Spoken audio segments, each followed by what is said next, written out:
પોરબંદરની બિરલા સ્કૂલ પાછળ બાવળના જંગલમાં આગની ઘટના બની છે, જે આગ હજુ સુધી બુઝાઈ નથી.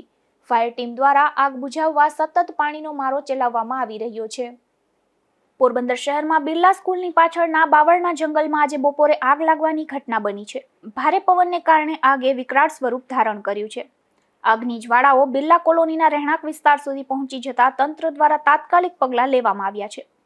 ફાયર બ્રિગેડની ટીમ ઘટના સ્થળે પહોંચી ગઈ છે, જો કે તેજ પવનને કારણે આગને કાબૂમાં લેવાનું મુશ્કેલ બન્યું છે. સુરક્ષાના ભાગરૂપે બિરલા સ્કૂલમાંથી મહત્વના દસ્તાવેજો બહાર કાઢી લેવામાં આવ્યા છે. બિરલા કોલોનીના રહીશોને સલામત સ્થળે ખસેડવામાં આવ્યા છે. વધુમાં ઘરોમાંથી ગેસ સિલિન્ડરો પણ બહાર કાઢી લેવામાં આવ્યા છે. આગ લાગવાનું ચોક્કસ કારણ હજુ સુધી જાણી શકાયું નથી.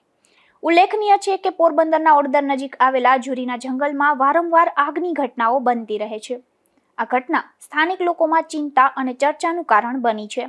નિપુલ પોપટ સાથે અશોક થાનકી, ગુજરાત ન્યૂઝ, પોરબંદર.